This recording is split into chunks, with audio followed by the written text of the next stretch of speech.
I'm Madison. Hi, I'm Bridget. And we're coming to you live from New York from the Weekend Update. It was a fun weekend with the Run for Water, but now it's time to talk about the 2016 election.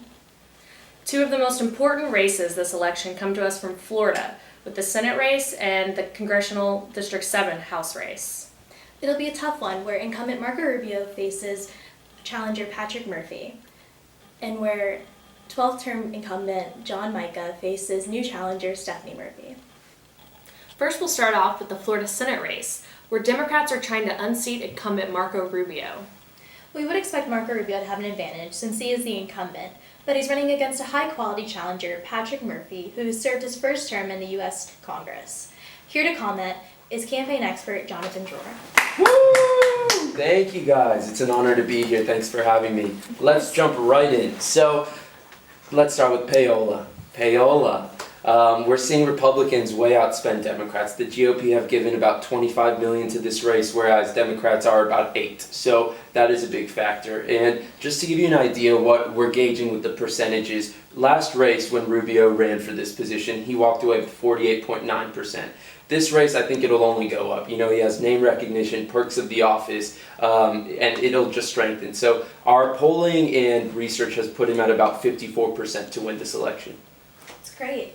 This has been a crazy presidential race, to say the least, and we know Marco Rubio also ran in the primaries. How will this presidential race affect this Senate race? Certainly. Well, we've seen Clinton and Obama jump on board and support Murphy, and Rubio supporting Trump in this race. And for whatever it's worth, Rubio is also getting an endorsement from Jeb. You've said that Marco Rubio will probably take this election. What is Patrick Murphy not doing? Is it policy? Is it just him? Why won't he win? Right, so it's a couple of those things. First, policy. Marco Rubio's stance with Cuba is way better received by the Floridians. You know, there is a large Cuban makeup and they kind of want less relationships with Cuba, whereas Murphy wants to drop a lot of those embargoes. So Rubio's winning with that. And as far as tactics, if Murphy wants to unseat him, he needs to be doing two things. He needs to make a case why Rubio needs to be fired and why he's qualified, and he's not doing that right now. All right, well, thanks for coming on the show. It's great to hear from you. Thanks for having me. Of course. Now let's move on to the House race.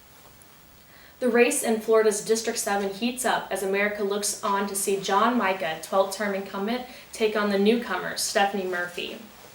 A court-ordered redistricting is playing a long-term factor in this race, as it has left roughly 4 in 10 voters in the district new to incumbent Mica, including slightly more Democrats, younger voters, and roughly 30% more minorities.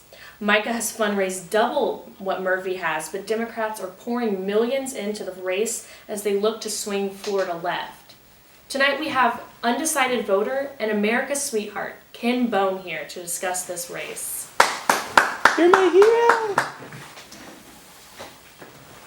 All right, Mr. Bone, how are you doing post-debate? I'm doing great. It's a real pleasure to be here with you.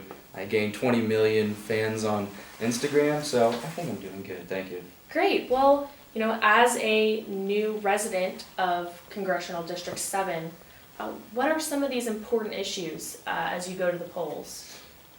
When I go to the polls, and when a lot of Floridians go to the polls, I recently became one. I think the main thing that are on voters' minds are guns, as well as support for the LGBTQ community.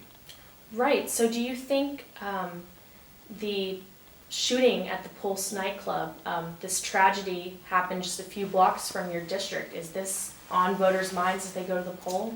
It was a very tragic thing that happened, and it definitely is playing a factor with the voters in that area.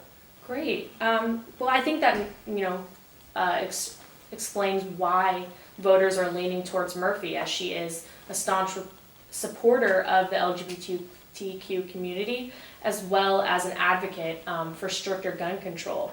Mica's struggling to keep up with his new constituents as they head to the polls this election day. So thank you for joining us. Thank you. Thank you. With that insight, we can solidify our prediction of a 5% upset by Stephanie Murphy. That's it from us. We'll send it over to Justin Wolf, our campus correspondent. So in this upcoming congressional race, would y'all consider supporting Republican Mica or Democrat Murphy? Personally, the Republican. Micah. Murphy. Democrat Murphy. Democrat Murphy. After today, I think it's safe to say Murphy will win the millennial vote in the House. That's it for today, y'all. Thanks for watching.